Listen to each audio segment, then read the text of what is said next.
Caloocan sa may General Tilio para puntahan ang nagpe-trending ngayon na fried chicken. Dito lang yan sa Mang Ace. Let's go!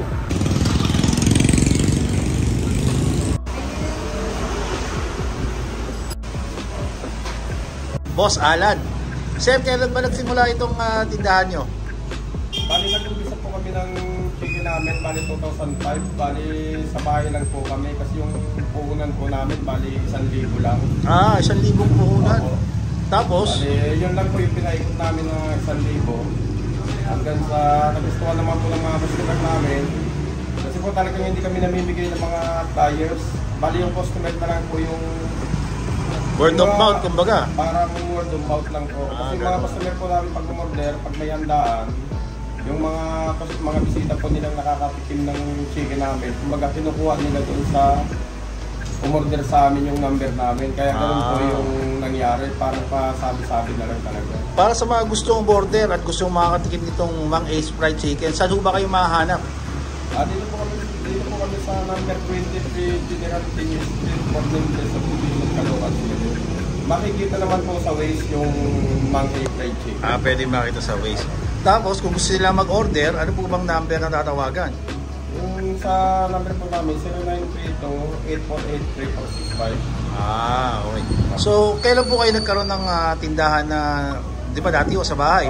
Kailan po nagsimula yung tindahan? Nag-umpisa lang po kami ng pandemic noong 2020. Yung store po namin kasi mahirap po maghanap ng store talaga. May nakakita po kami store, itong store po na to, bali na bakante, kaya yun po yung nakuha natin. Taga dito ba talaga kayo sa Caloocan? Bali ako po, Bicol talaga ako. Yung misis ko po, yun talagang dito na pinanganak sa Caloocan. So tubong Caloocan si misis. Sir, anong oras po ang operating hours nyo?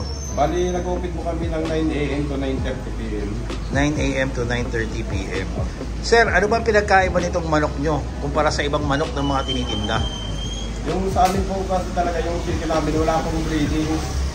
Fried talagang lang. Parang pang-restaurant po yung kanya. Walang breedings. So ano naman pinagkaiba nyo sa mga pang-restaurant? Sabi po nila, malasa lang po yung chicken namin kasi mga customer po namin yung nagsasabi talaga ng kung ano mga customer nyo. Sir, paano ba ang proseso ng pagluluto nyo dito? Bali po yung chicken namin, pinakukulaan po muna namin bago po namin dinidip fry. Gano'n nyo katagal pinapakuluan? Yung manok po namin, depende po sa klase ng manok. Minsan po kasi may manok na malambot, meron pong mabigat. Kaya po pagkakon, talagang binabantayan po namin yung pagpapakulo po. Para hindi po ma-over po.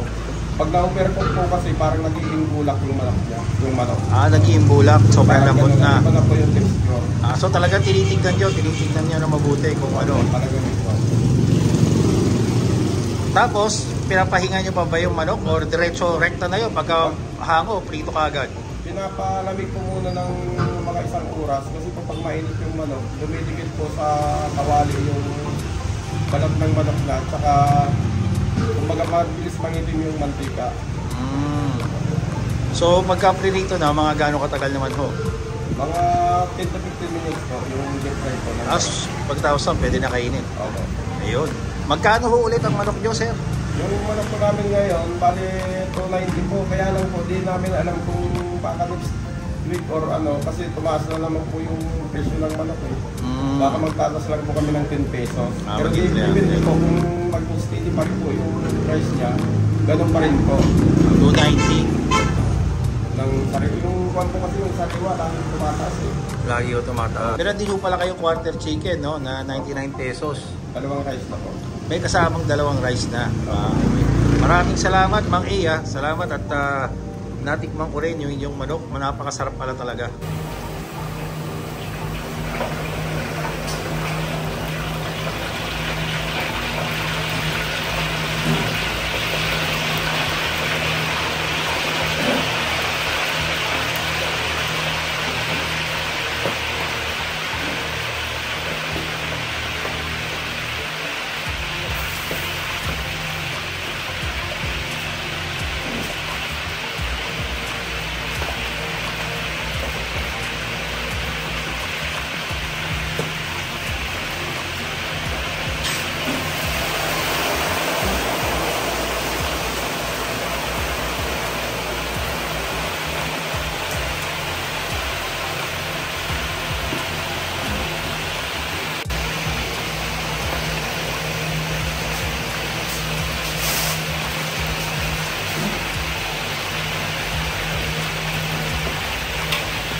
Grabe guys, so 10 manok to.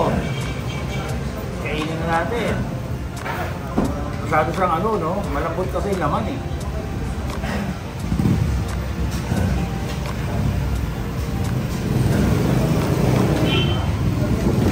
Yan eh. Manalo mo.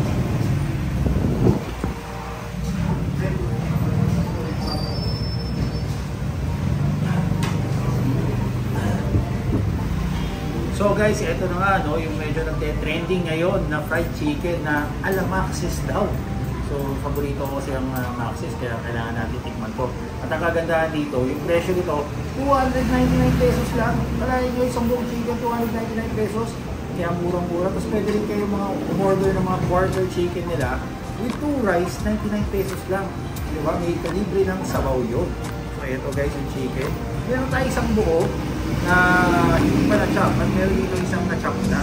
So, tikman natin guys, pero bago yan, kailangan muna natin gumawa ng sausawan. Siyempre, di ba, sa Maxis, ang sausawan natin doon ay yung kanilang ketchup tsaka yung Worcestershire sauce nila, di ba? So, dito, gagawa rin tayo ng special sauce. Dito guys, ang meron sila, ketchup at toyo mansi. Ilagyan na natin.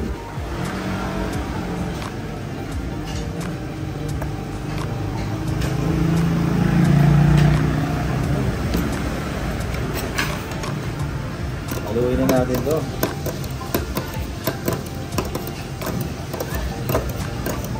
Yan. Tikman muna natin ang walang sausawan kung manok. Yan. Tikman natin ang walang sausawan, ha. Napakalambot.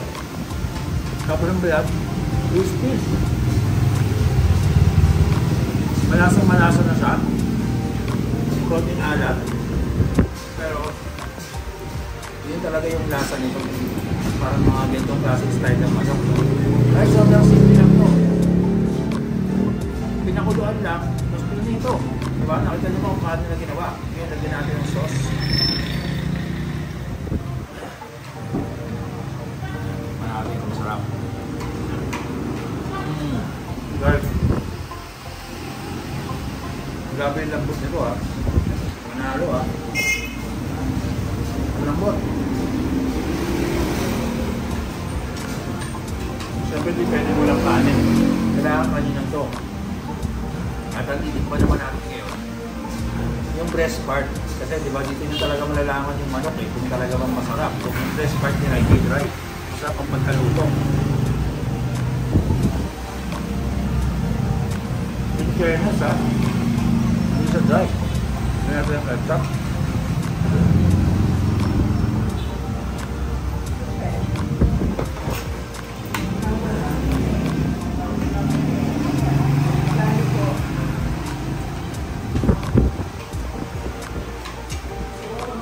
Bagay na bagay talaga sa kanin kung fried chicken. Ang halo din.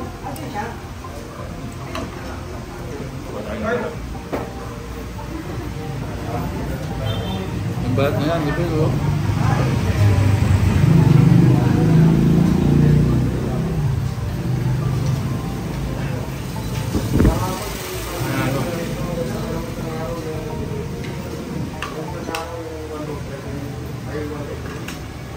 Actually, kahit wala nyo siyang ketchup, pwede na.